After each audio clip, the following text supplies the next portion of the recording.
네, 안녕하세요. 2025년 9월 30일 메르님의 글입니다. 한국이 미국과 환율 조작국 협의를 한 비밀은 종합무역법이라는 글의 제목입니다.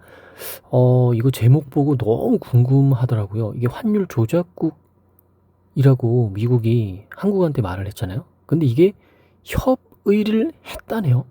과연 뭘까요? 역시 오늘도 기대를 저버리지 않는 우리 메르님. 네, 정말 감사합니다. 오늘도 덕분에 경제 지식 업돼보고 자산 증식에도 도움이 되는 아주 귀한 지혜를 얻어가게 해주셔서 감사합니다. 계속 읽어보겠습니다.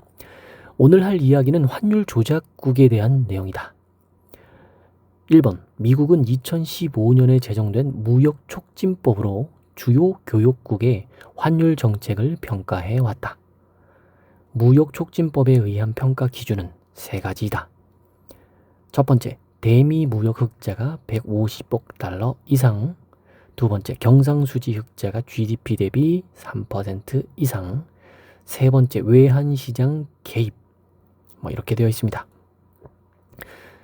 외환시장 개입이라는 것은 12개월 중 8개월 이상을 개입했다라거나 GDP 대비 2% 이상 순매수를 하기 시작하면 외환시장 개입이라고 본다고 합니다. 자, 계속 읽어보겠습니다. 세 가지 중 두 가지를 충족하면 관찰 대상국에 지정이 되고, 세 가지를 모두 충족하면 심층 분석국이 되고, 세 가지를 모두 충족하고 고의적 개입을 한다고 판단하면 환율 조작국으로 지정하고 있습니다. 한국은 1번과 2번이 자주 해당되어 한 번씩 관찰 대상국에 지정되고 있습니다. 이거를 다 관찰한다는 것도 참 재밌네요. 계속 읽어보겠습니다. 1번과 2번은 어쩔 수 없다고 보고 외환시장 개입을 조심하면서 환율 조작국에 해당되지 않으려고 노력해 왔던 것입니다. 미국 재무부는 1년에 2번 환율 보고서를 발표하고 있음. 발표월은 4월과 10월입니다. 이번 10월 환율 보고서를 앞두고 특이한 동향이 관찰되었습니다. 한국과 미국이 환율 협의를 했다는 동향입니다. 이거 언제 일어난 거죠? 잠시만요. 네, 뉴스 기사가 언제 일어난 건지 한번 눌러보겠습니다. 지금 클릭이 안 되네요. 자, 2025년 9월 28일자 기사고요. 대통령실 환율 협상에 환율은 환율 조작국 아냐라고 언급, 이런 식으로 이야기를 했네요. 자, 계속 읽어보겠습니다. 이번 환율 협상에는 한국은 환율 조작국이 아니라는 미국의 이해가 있었다는 발표가 나왔습니다. 이런 글은 행간을 잘 읽어야 합니다. 그러게요. 다시 한번 읽어볼게요. 여러분들은 어떻게 이해하나 한번 느껴보세요. 한국은 환율 조작국이 아니라는 미국의 이해가 있었다. 미국이 인정해줬다는 거 아니고 이해가 있었다. 네, 이런 글 행간을 잘 읽어보도록 하겠습니다. 한국은 3번 항목에 해당되지 않는데 환율 조작국 협의를 했다는 이야기가 나오고 있는 것이 이상한 행간입니다. 미국 재무부에 변화가 있었기 때문인데요. 2025년 6월 미국 재무부는 환율 보고서와 관련된 발표를 한 가지 합니다. 교역촉진법과 종합무역법을 환율 보고서에 모두 활용하겠다고 명시적으로 발표한 것입니다. 2025년 하반기 보고서부터 분석 대상을 확대해서 다음 세 가지를 심층적으로 점검할 계획도 밝혔습니다. 첫 번째, 거시 건전성 조치, 두 번째, 자본 유출입 조치, 세 번째, 연기금 국부펀드 등 정부 투자 기관 활용 여부입니다. 19번, 미국 재무부가 추가로 활용하겠다는 종합무역법에 주목할 필요가 있습니다. 20번, 종합무역법은 1988년에 만들어진 법으로 교역촉진법보다는 포괄적으로 기준이 느슨합니다. 종합무역법은 대미무역 흑자나 경상수지 흑자 중 하나만 충족해도 미국이 필요하다고 판단하면 환율 조작국 지정이 가능한 것이죠. 미국 재무부가 종합무역법을 적용하면 대미무역 흑자 기준을 초과하고 한국은 환율 조작국으로 선정할 수 있는 것입니다. 종합무역법에는 한 가지 의미가 더 있습니다. 미국이 교역촉진법만 적용하면 관세를 부과할 법적인 근거가 없습니다. 잠시만요. 미국이 교역촉진법만 적용하면 관세를 부과할 법적인 근거가 없는데, 하지만 종합무역법을 활용하면 301조에 의해 불공정 무역 관행, 환율 조작 등으로 관세를 부과할 수 있는 법적 근거가 확보되기 때문입니다. 종합무역법을 병행해서 활용한다는 말은 환율에도 관세를 적용할 수 있다는 말이 되는 것입니다. 와, 환율에도요? 환율에도 관세가 있다는 거는 정말 듣더니 처음입니다. 현재 대법원 판결을 기다리고 있는 상호 관세가 아니라 합법적인 관세를 적용할 수 있는 카드를 미국이 가지는 것입니다. 와, 좀 소름 돋네요. 대법원 판결이 잘못 나오더라도 이 종합무역법을 병행해서 합법적인 관세를 적용할 수 있는 카드가 미국이 가지고 있다는 거네요. 대법원 판결이 어떻게 나오든 간에 한국은 좀 불리하게 작용하겠네요. 한 줄 코멘트입니다. 미국이 무역 흑자국에 가지는 강력한 압박 카드가 환율 조작국 선정입니다. 10월에 당장 선정하지 않더라도 환율 조작국 카드로 무역 흑자국들을 압박할 수 있게 6월에 이미 규정을 고쳐놓은 상태입니다. 와, 이미 다 해놨어요. 최근 돌아가는 것을 보면 위험이 점점 높아지는 상황입니다. 하지만 투자의 시각으로 보면 위험은 발생 확률이 낮다는 것을 감안할 필요가 있습니다. 문제가 있으면 대책이 작동되기 때문입니다. 대비할 필요는 있지만 겁을 내고 도망치면 돈을 벌기 힘듭니다. 위기는 위험한 기회입니다.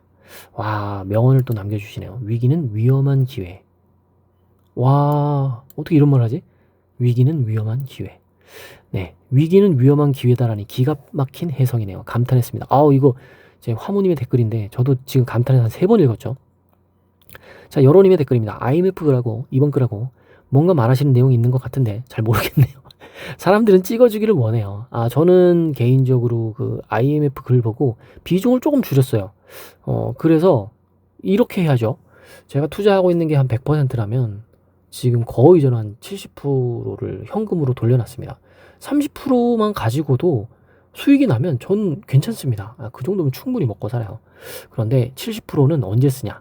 혹시 모를 위험이 닥치면 쓰고, 그리고 분위기 봐서 그 지금 분위기가 뭐냐면 미국의 부채 상황 있죠. 그 지지난번 영상에 달았던, 그러니까 지지난번 메르님 글에 달았던 그 RRP 영래포 잔고 소진이랑 그리고 부채 요거 소진이랑 요런 것들 조금 지나가고 우리나라 환율 아니죠 3,500억 달러 그거 좀 지나가면요. 그래서 미국은 그런 이제 자금 증시를 밀어올릴 자금이 어디서 또 나올지 요거 기다리고 있고요. 한국은 PF 그 새마을금고권도 있고 또 요 3,500억 달러 건도 있어요. 요거 좀 기다리고 있습니다. 하지만 2026년 1월부터 또 이렇게 자금이 들어온다고 알고 있어요. 또 메르님이 남겨주신 글에 있고요. 갑자기 기억이 안 나네요. 그게 뭐였는지. 아무튼 그렇습니다.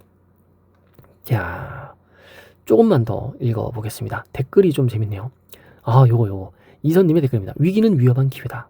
모르면 이꼬르 하고, 그러니까 위기는 위험한 기회다. 이꼬르 하고 모르면 가만히 있는 게 돈 버는 길이다. 모르면 가만히 있는 게 돈 버는 길이다. 이거 이꼬르는 아닌데 투자는 길게 1년 안 한다고 세상 어떻게 안 됩니다. 항상 감사합니다. 와, 어렵네요. 코멘트를 기억해두고 수개월 뒤의 상황을 보면 아하 하고 이해가 될 것 같은 걸 감사합니다. 자, TH님의 댓글입니다. 위험한 기회에 빵빵한 예수금이라는 탄이 충분해야죠. 우리 메르닌 선생님의 귀중한 글과 탄탄한 댓글들이기에 두렵지가 않습니다. WI님의 댓글입니다. 본문의 글보다는 어제 글에 대한 질문입니다. 한국과 일본이 통화스와프를 체결해 9천억 달러를 FED에서 차입하고 이를 미국 정부에 제공한다면 외환시장에 큰 영향을 주지 않으면서도 미국 내 유동성 확보에 기여할 수 있을 것 같은데 메르님은 이 부분에 대해서 어떻게 생각하시나요? 자, 한 줄 코멘트만 한번 다시 읽어보겠습니다. 이게 너무 중요해서 어제 한 줄 코멘트도 너무 중요하고요. 한 줄 코멘트. 미국이 무역 흑자국에 가지는 강력한 압박 카드가 환율 조작국 선정입니다. 10월에 당장 선정하지 않더라도 환율 조작국 카드로 무역 흑자국들을 압박할 수 있게 6월에 이미 규정을 고쳐놓은 상태입니다. 최근 돌아가는 것을 보면 위험이 점점 높아지는 상황입니다. 하지만 투자의 시각으로 보면 위험은 발생할 확률이 낮다는 것을 감안할 필요가 있습니다. 문제가 있으면 대책이 작동되기 때문입니다. 대비할 필요는 있지만 겁을 내고 도망치면 돈을 벌기는 힘듦. 위기는 위험한 기회입니다.